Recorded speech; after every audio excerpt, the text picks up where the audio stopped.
Hello and good morning, everyone. Welcome to another episode of Alexa and Friends. Today, I have Julia Hirschberg here with me. She is an Amazon scholar and a computer science professor at Columbia University. Julia, thank you so much for being here today.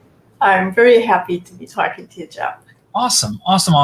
So one of the things that I know you and I chatted about very briefly, but that I like to do at the beginning of these interviews is to ask a couple of silly questions. All right. So with that, I'm going to get right into that.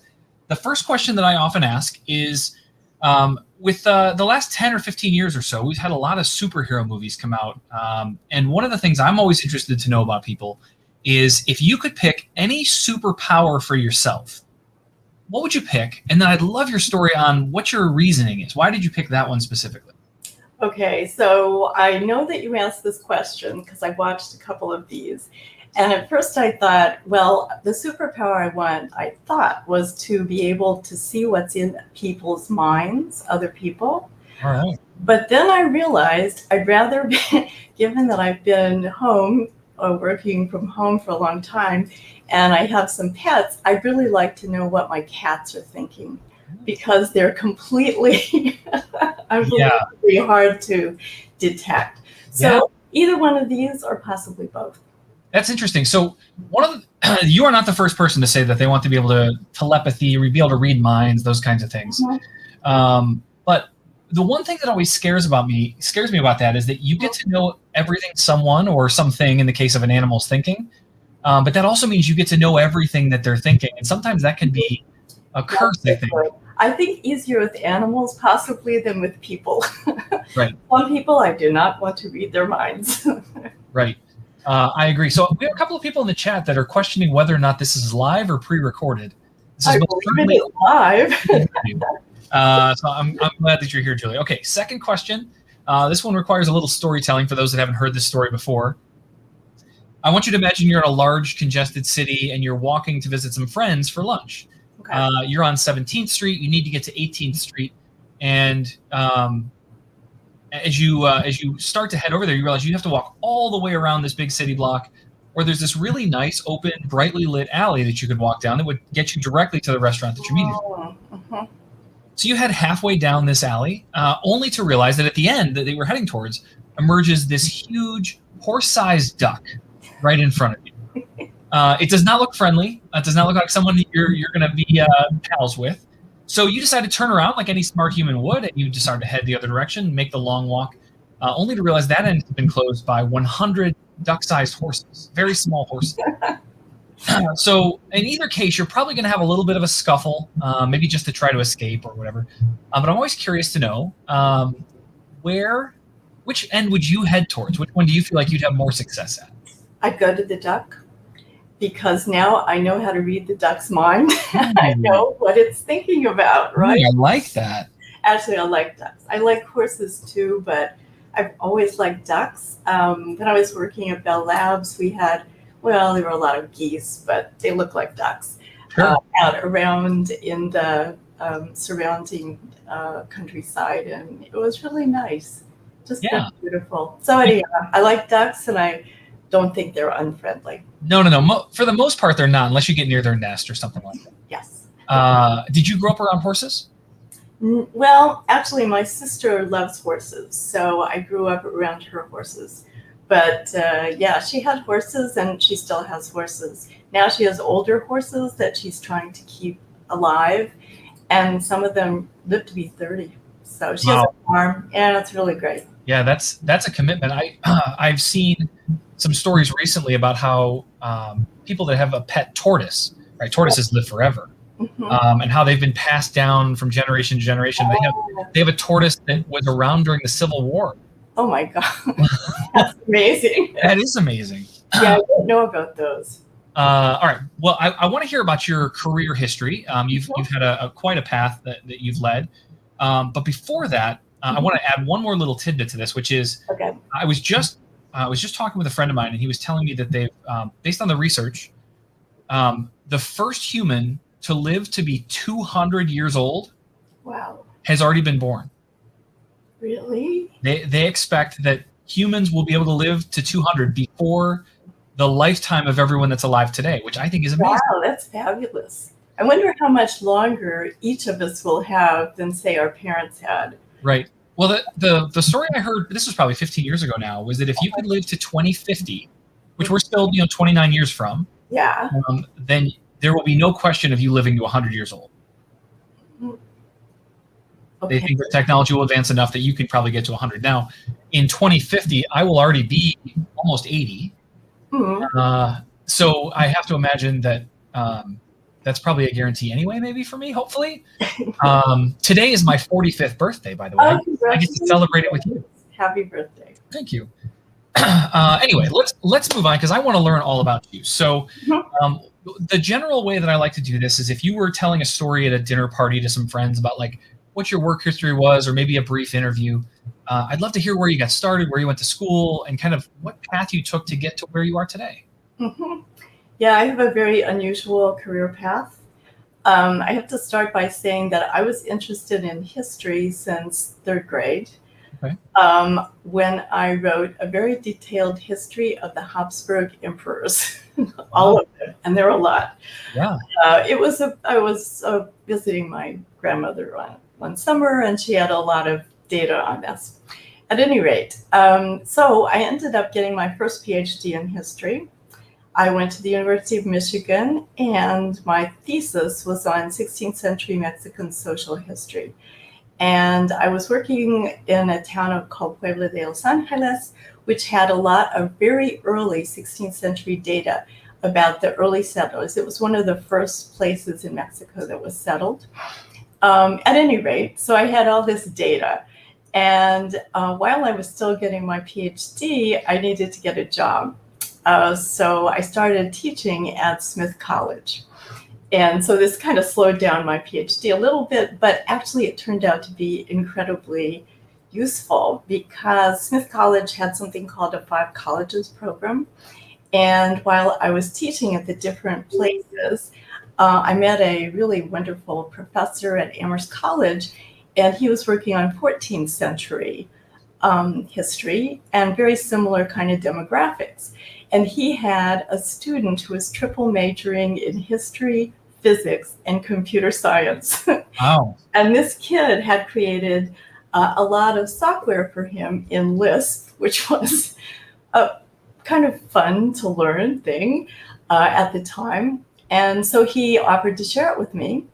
And it ended up, my husband was spending the summer in England because he was working in British history. So I was kind of had lots of time on my hands. And I worked with a student and then with another student at UMass on using this Lisp code to actually modify it for my use. And in the course of this, I fell in love with computer science. And I learned 3 other programming languages, which were popular at the time. And I just spent my whole summer programming. And as it resulted, it really helped me with my dissertation. But I also decided, because some friends said, but you're a history professor. If you're in computer science, you can make twice as much money. It was a little bit of an influence. So anyhow, I decided to go to Penn, where my husband ended up teaching, and get a master's degree in databases. But they had a wonderful new program that they had started, which combined natural language processing, linguistics, psychology, and philosophy. So all those departments were involved in it. And I decided to get a PhD in NLP. So that's what I did. And a friend of mine and I wrote a paper that was published in Language, which at the time was the biggest linguistics magazine ever. And some people at Bell Labs read it and were really excited because we were working on prosody and natural language processing. And they invited us up, and eventually I got a job there after I got my PhD. And I was there for 18 years working at Bell Labs. Yeah. Bell Labs has had some amazing products come out of it too. Not just the technology, but the people. Yeah, and the things they invented too. It wasn't really very product oriented at the time, but I got that way as I stayed there. So we were working on text to speech synthesis for a long time there. Amazing. So you get to Bell Labs after writing this paper, and we still need to come full circle on this. So today you're back to being a professor. Yes. So they asked me to start a new department there, an HCI department, which I didn't know anything about, but I was the closest person to it, they thought. Mhm. And it was great. And we had a good time for a number of years, but it got to be too bureaucratic. And a friend of mine, I had just attended a meeting where the guy who was heading the research lab said, we have decided that we can actually do research without getting any funding from AT&T. And the rest of us were like, huh? Right. So a friend of mine that very afternoon called and said she was interested in finding somebody to work in her department at another university. And so I decided maybe I'll start looking. And I ended up working at Columbia because my husband by then had gotten a business degree and he was working at Citicorp, so it was good for both of us. Yeah. So that's how, so then I've been at Columbia since 2002.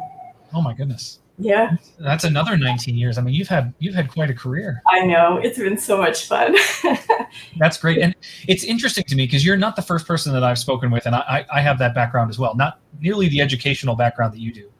But my undergrad is in psychology as well. Okay. As a topic of interest for me. And so I've often thought about that I want to get another PhD in psychology. Yeah, I think you should. At some point, you'll have the record for the most PhDs, I think. But hopefully, that's excellent. But my psych degree also had me gravitate a lot towards computing and research and understanding how to do. Like I have a very good friend from high school who's done a lot of really interesting research on mapping human brains like computers. It's just fantastic. And human computer interface, that kind of stuff is really it's fascinating. Yeah, well, that was our department, which I had for a long time, and that's how I learned about HCI. Yeah. And it kind of influenced what I wanted to do otherwise. I want to learn about what people do and be able to take that information and actually do some machine learning techniques that can actually simulate that or recognize it. Yeah. And we're gonna dig into a bunch of that here as we head a little further into this conversation. But man, I'm so glad I got an opportunity to meet you. This is really interesting. So Amazon Scholar is something that I introduced you as, and I know that you've been almost a year now as an Amazon Scholar.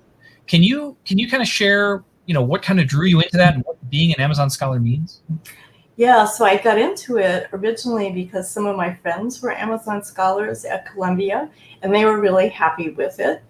And I'm not exactly sure how I got connected with Amazon, whether they did or I don't know. But anyhow, some people from Amazon called me and said they'd really like to talk about this. And so they invited me out to Seattle, and I spent a day just talking to lots of really interesting and exciting people. Wow. Most of them were remote, but, as we all are now. Anyhow, so then we had a lot of follow-up conversations after that, and they were preparing some really exciting multimodal projects that I was very interested in, and some of my friends were also going to be on those. And since I was going on sabbatical starting last July, I decided to just join. So I just joined part-time as an Amazon Scholar. Cool. And so what kind of involvement do you, if you can share this, what kind of involvement do you have with Amazon? Like what does the Scholar program mean to Amazon? What does it mean to you? Well, what they tell you to, or they suggest that you do at the beginning is just to talk to lots of people and lots of different groups that are in areas you're in. And there's so many different groups in areas I'm interested in at Amazon. It's just stunning. So I spent the first couple of months just talking to people from these different groups. And I'm still talking to a number of them now. But I started working initially on natural language turn taking, which I had worked on before and I've been very interested in. And now I'm also working on something else that I haven't worked on in many years, which is doing dialogue act modeling from speech as well as text. And do you know what dialogue acts are? No, please. Sort of. So there are things like statement. Is what you said, I said a statement? Is it a yes, no question? Is it a W? So it's very important for people like Alexa to actually be able to understand those. Right. And what I had been working on a long time ago was showing how it was very important to have the speech information as well as the text-based information to be able to understand what people were saying and what they wanted out of it, basically. Well, cool. So I know when we talk about areas of expertise, you know, you have focused a lot of your research and time on things like prosody and inflection and rhythm of human speech, stuff like that. Yeah. These are topics that were relatively new to me until I joined the Alexa team about 5 years ago. You know, you grow up and you hear about words and parts and syllables, but I had never really given it a ton of thought beyond syllables, that there are these, you know, phonemes and all the other pieces that fit together to handle a lot of this. And it's a really interesting concept that I wish more people understood, because it really shapes a lot of our communication and how we talk, right? So I know you mentioned the act identification and turn taking. Can you talk more about that project and kind of what you guys are doing with that? Well, with the turn taking, I'm not working so much on that now, except with the dialogue act identification. So what we're trying to figure out is what is this dialogue act and what's the appropriate response to that dialogue act. And one thing that I've really been interested in and talking to people about, sorry, is something called empathy. Yeah. And empathetic responses, which is also something that, you know, is being discussed at Amazon, which is wonderful. So an empathetic response, empathy means that if I want to be empathetic with the person I'm talking to, I understand their feelings, and if they have some problem, I try to help them with it. So, for example, this is very important for things like healthcare, where people can, you know, maybe be a little bit reluctant about talking to something. So if I am very sympathetic and empathetic, they're more likely to be able to tell me things that will be useful for me trying to help them. So a lot of people are interested in healthcare, are really interested in empathy, but it's not just healthcare. I mean, empathy is it's extraordinarily important. Just if you want to have a good conversation, people will talk to you more, they'll like you more, and they'll tend to come back and talk to you again if you can demonstrate empathy. Because particularly in this time of pandemic, a lot of people are either totally bored, they're unhappy, right? You know, and so they really need to have some empathetic conversations. And I think that could be very, very useful for. I agree. And a good percentage of our audience are software developers, people that are building things for Alexa today. Right.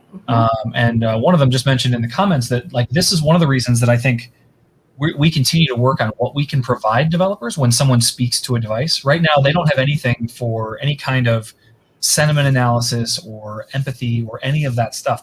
All they get is, hey, the user wants to know what the weather is or something like that. That's really the extent of what they receive.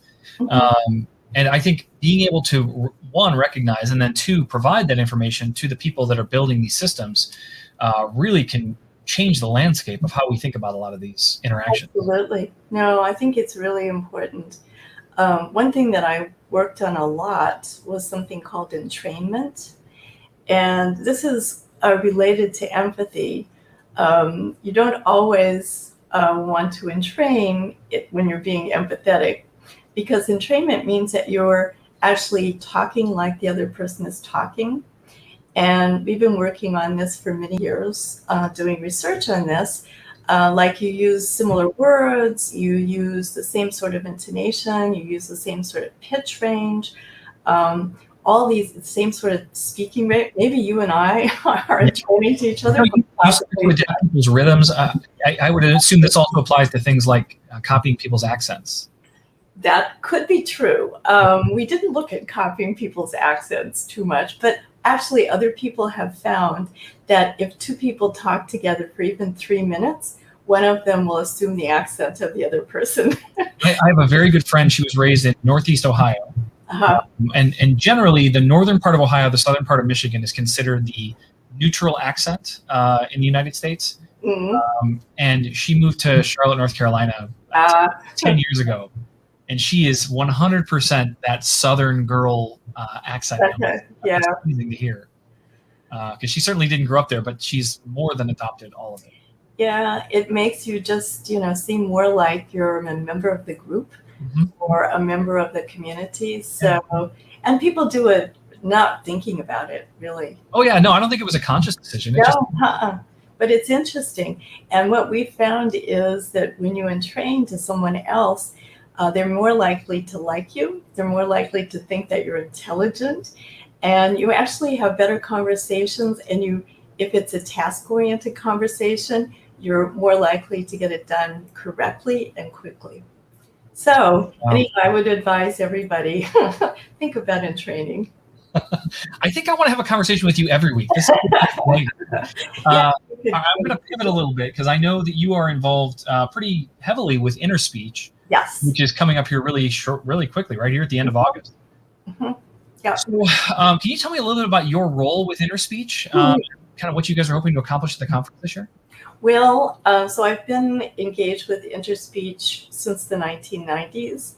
I was actually I was the chair of ISCA, which runs Interspeech, and I was on the board for a long time. So it's something that I've been engaged with forever.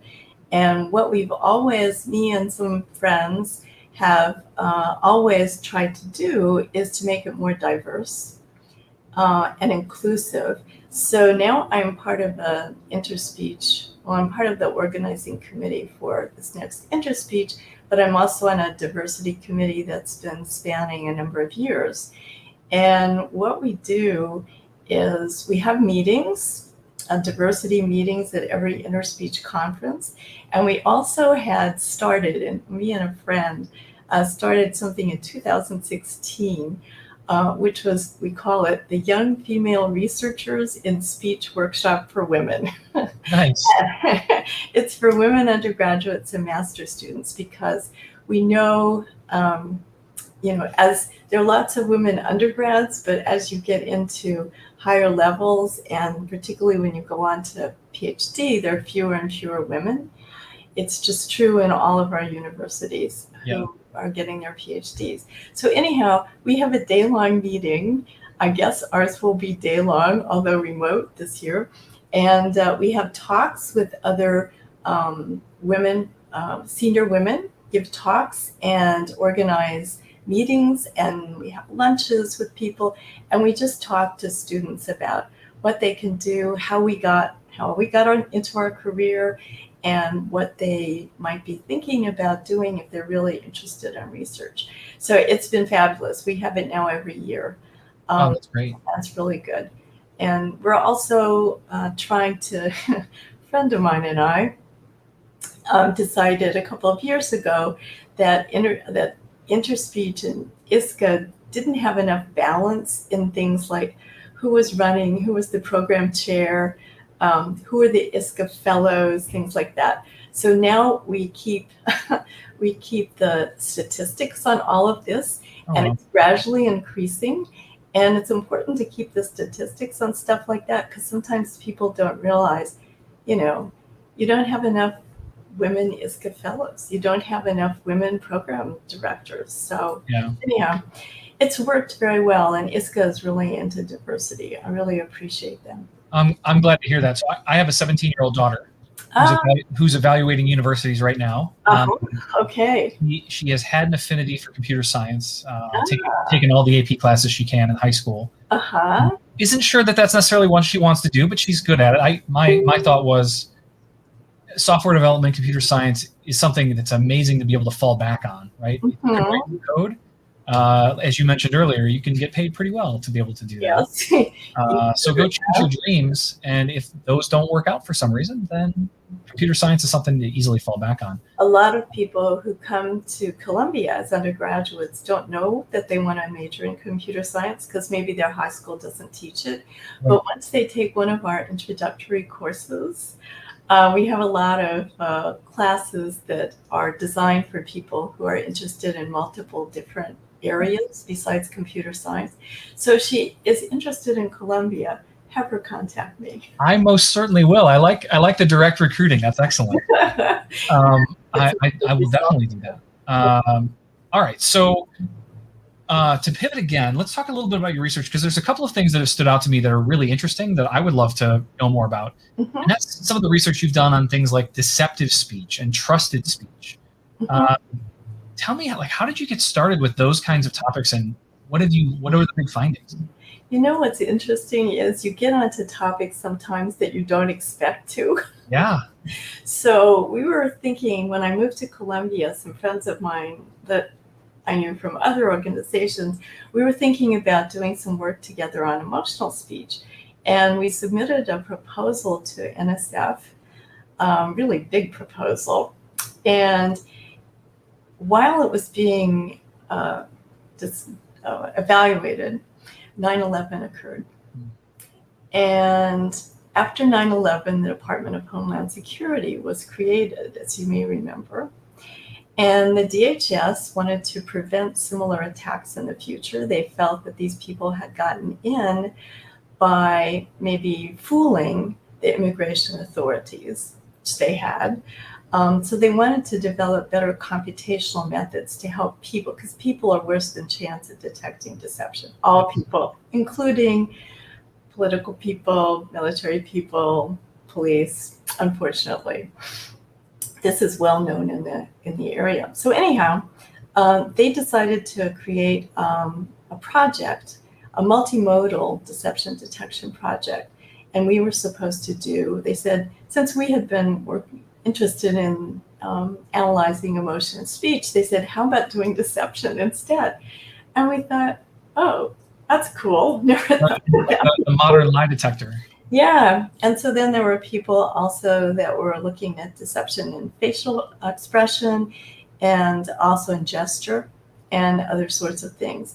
And so they had a large group, and we actually demonstrated that the machine learning models that we developed, we collected data, people who were deceiving and telling the truth, and we developed machine learning models to distinguish between when they were lying and when they were telling the truth. And we could do much better than people could on the same data. Wow.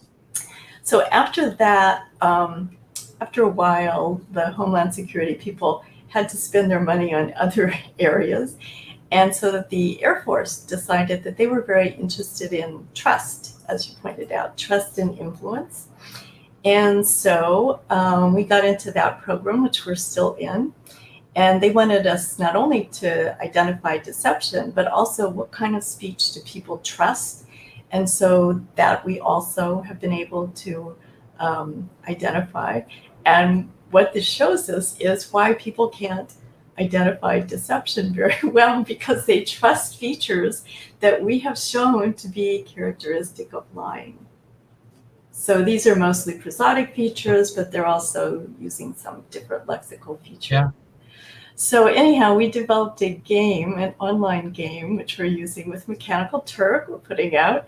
It's called Lie Catcher. And so if anyone is interested in this, they should sign up to be Turkers.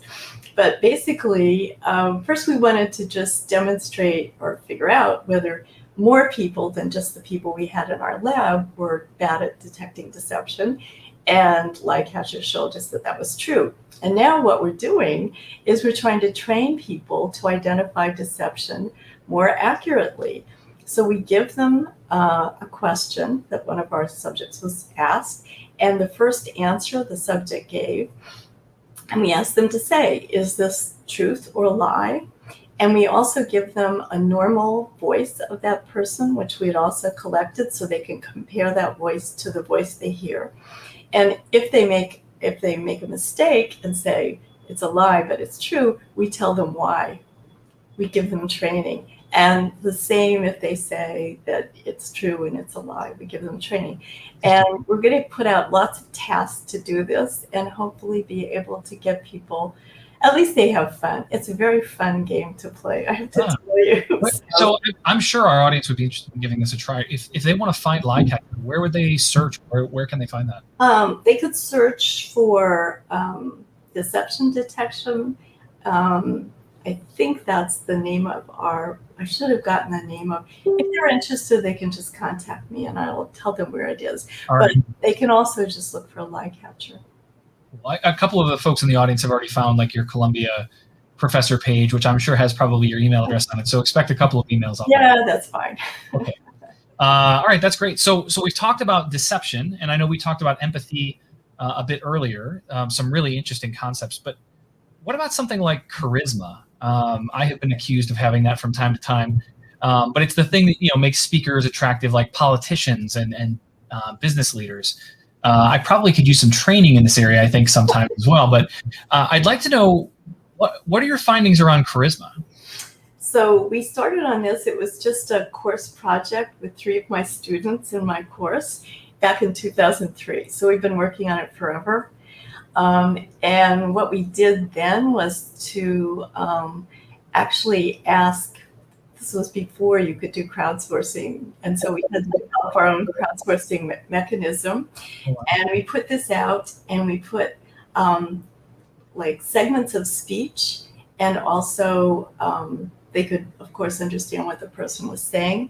And we asked them to rate how charismatic this person was. And these persons were, at the time, it was a long time ago, running for the Democratic candidacy for president. And so there weren't a whole lot of them, not as many as there were in our last election. Right. And only one was female, so it wasn't very balanced for gender. So anyhow, we got some really great results. And we tried the same thing.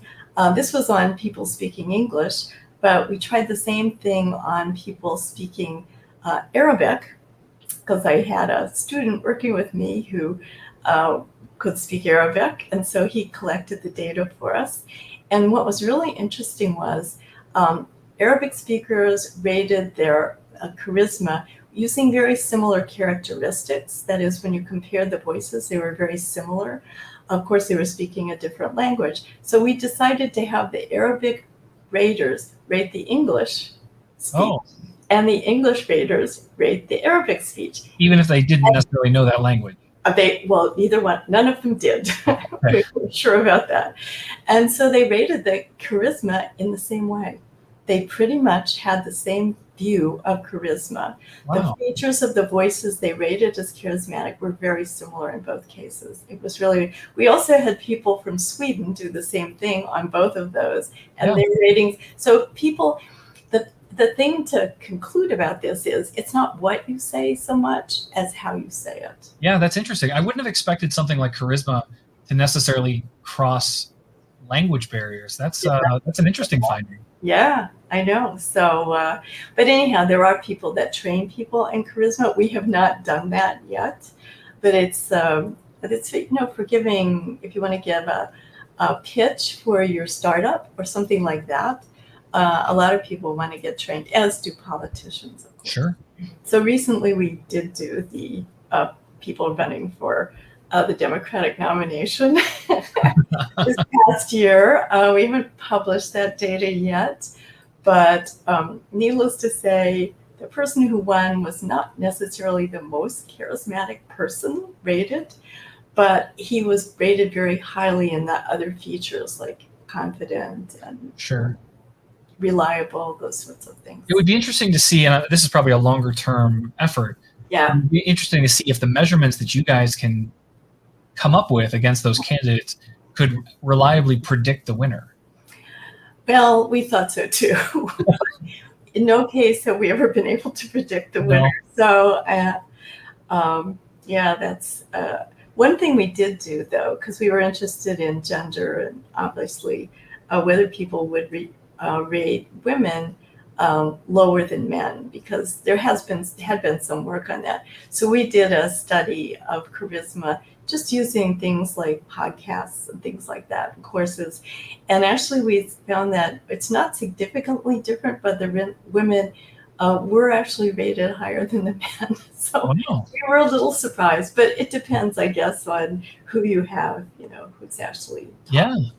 Yeah, that is interesting. I mean, I feel like generally society tends to sway male anyway when you think about political, right? I mean, I know. Look at how many male presidents in a row have we had now?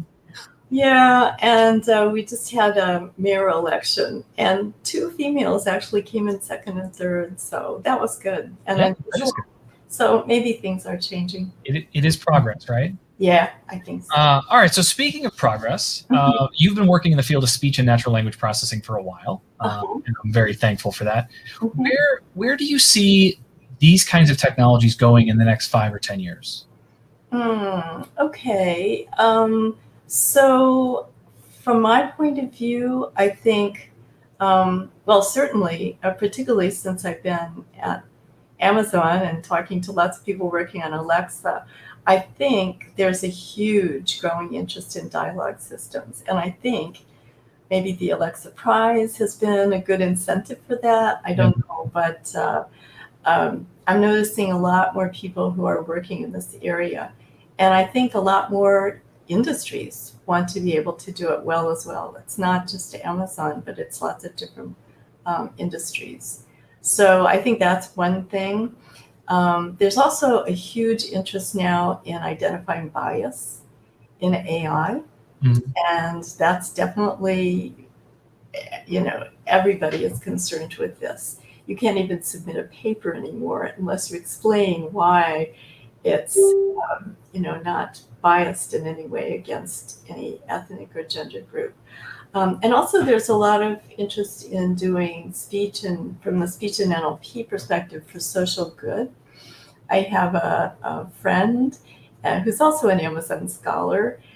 She's been working with people in this Columbia School of Social Work to identify the sense of loss and potential aggression in social media posts in Chicago, and they're helping the social workers there to identify when people are posting something that suggests that maybe an intervention might be useful for them or helpful. Wow. Yeah, no, it's amazing work. So anyhow, the other thing, of course, is social media. Now it's huge. There's so many corpora out there that people are collecting. So we're actually doing some work on identifying disinformation in COVID-19 and climate change, or climate gate, as it is sometimes called now. And this is really fabulous, interesting, and social media just gives you such a rich source of data. Yeah, I mean, it's just volumes and volumes, and it never really ends, right? It's not a finite set of data. Unfortunately not. Right. And one of the interesting things we realized was that, when COVID-19 started back in whenever it did, like almost a year ago, 2 years.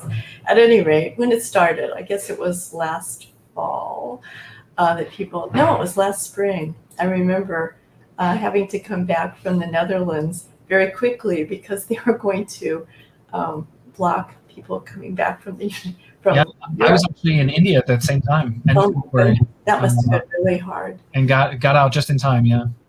Yeah, so the interesting thing that we realized was that at the time, things that were thought to be true about COVID-19 were not demonstrably false. So if somebody's posting something where they say you should drink bleach, maybe not, but something that maybe seemed a little bit more realistic, but now has been proven to be not very useful. So some of those posts, while they're disinformation or misinformation, they're not malicious in any way. They're not intended to be bad for it. So that's one thing that's interesting to see, that truth changes over time. And what people should believe changes. And I hope what people believe will be changing over time with respect to vaccination. Yeah, but I mean, I think, for those of us that have subscribed to the world of science, I mean, that's how it's supposed to Is work. there some noise here? No, not really. Oh, okay. But I mean, if you think about science, scientists don't know the answer on day one. Right. They have their theories, but that needs to be tested with data and rigor, and things do change, right? I mean, for forever they said don't wear masks, and they said do wear masks, and it was based on the data they had at the time. And I think that there's a lot of our population that struggles with that. Well, they're experts; they should just know. But COVID was not something any of us were anticipating or really prepared for. Yeah, well, I knew this from my history days. What was true about something, 14 centuries ago, then people discover some new data and you realize it's different. Yeah.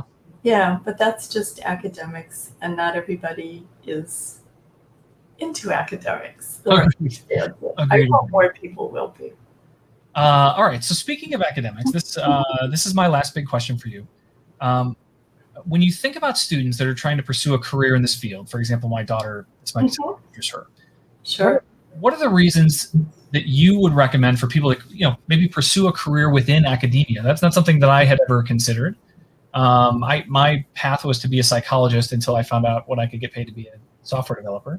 But when you think about pursuing research, what are the things that you tell students as you've gone on in your career? Yeah, well, since I've been in both academia and industry, I kind of know the reasons to go into both, to either one. And so what I tell students who are interested in this is, if you're in academia, you can do whatever research you choose. You choose your own topics, as you can tell. Mine, just not necessarily those that are of interest to industry, but I guess deception might be. But anyhow, you need to get funding to support those projects, and that's a challenge. But also you get to, and then you also, if you're a faculty member, you get to work with wonderful students. But unfortunately, when they graduate, you have to find more wonderful students. Right. When I was at Bell Labs, I would have a group that stayed together for years, and it was wonderful. So that's a difference. And in industry, you can keep working with the same people longer and longer if you want to, and if you think they're really great. But you do need to put the company needs first, which I discovered at AT&T when they really wanted us to put out our TTS to make some profit for them. So that's what we ended up doing. And it was a lot of talking to the software developers, and they say, well, why did you want to do this? It makes no sense. So anyhow, it was fine. So anyhow, my advice would be, if you really think that you want to work in academics, I would try to get as much research experience as you can. Actually, it's good for academics or industry because you can get internships if you've got some good research experience too. So there are a lot of programs in a group that I've been involved with since 2009. It's called the CRAWP, Widening Participation, and they have wonderful programs for undergraduates and graduate students, which I've been involved in. And for undergraduates, they give you a chance to actually do research in the summer in a university other than your own. And the good thing about that is you get to find out what other universities are like, and you also get other people who can write you letters of recommendation for whatever you want to do later. Yes. So that's really good. Anyhow, so I think you should see because a lot of my students, think they want to go into industry, and a lot of them, when they've done a lot of research, think they want to at least do research in industry or in academia. So I don't know, my advice would be you could try both of them. Really, people go back and forth 2 years and you do something else, Right. But I think the key to all of that you kind of mentioned is that it's about building a network. That is true. You definitely need to build a network whenever you decide to get right. I mean, that's been something that's been really evident to me in my career. I won't give you the long story, but the short story is, outside of my first couple of jobs, every job I've had since has been because of someone I worked with or because of my reputation. And like people say all the time, "Oh, I need to clean up my resume." I don't even know where my resume is. I haven't done that in quite a while. And that's been great for me. I know not everybody has that experience, but by building that network and showing, your capabilities and your knowledge and your passion, it really goes a long way in furthering your career. And you get opportunities to talk with Julia Hirschberg about. Well, very pleasant talking to you too, Jeff. Certainly. Well, I want to thank you for joining us today, Julia. This has been a really educational conversation. Right. You can guarantee that you are going to get an email from my daughter. So okay. Don't worry about that. What's her name? Her name's Riley. Right. Okay. For the rest of you, though, if you want to know more about this kind of work, this kind of research, Amazon.science is our website that covers all of these kinds of topics, covers all of our published papers and blog posts and articles that we've been sharing throughout the year. I know that you can also go to Interspeech 2021 that Julia is a part of, where you can see all of the accepted papers that were available for this year's conference. And hopefully this gives you a little bit of a feel for what some of the work that we're doing in the Amazon science world. There's lots and lots of research and opportunity. And we're always looking for people to come join us and be a part of it. So what I have to wrap us up here, Julia, is a quick video from our Amazon Science folks titled Meet Our Alexa Scientists. So Julia, stick around. I'm going to show this video, and then I'll come back and chat with you. Okay.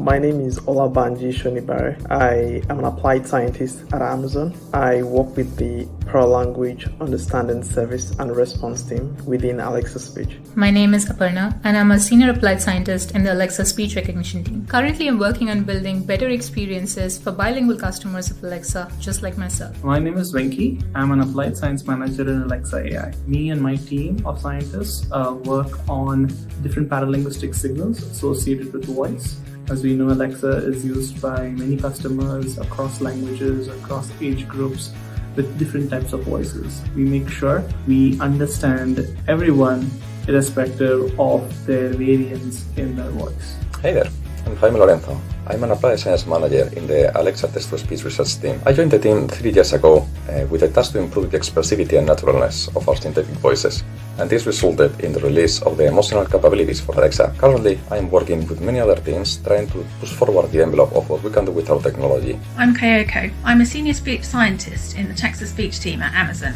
I joined Amazon 5 years ago and initially worked on the launch of Amazon's first Japanese text-to-speech voice in the Poly service, followed by the launch of the Japanese Alexa. And more recently, I've worked on the launch of bilingual Alexa, making the American English Alexa voice speak Spanish. Buenos días, mi gente.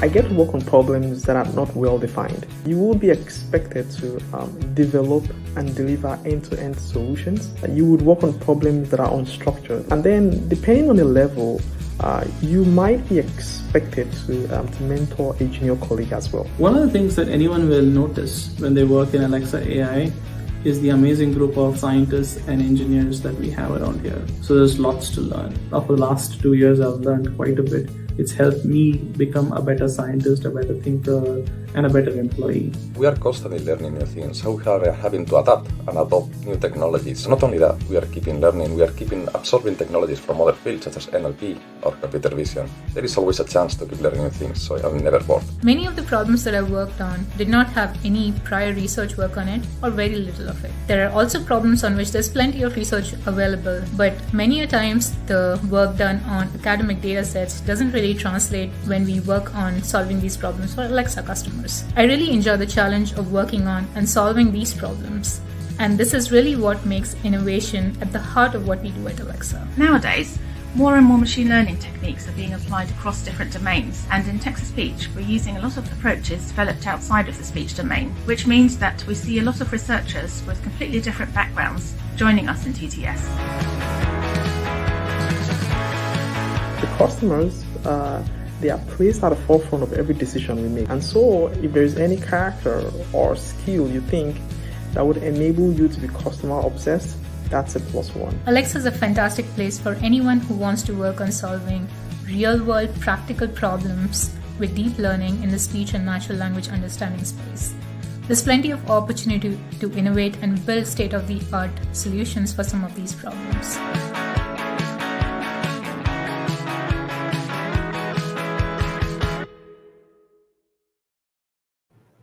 So, Julia, I just want to say thank you again for being with us here today. This has been my pleasure, and I hope we get to speak again soon. Okay, very good. All right. Thank you to everyone for tuning in. We'll see you again very soon. Bye-bye. Bye.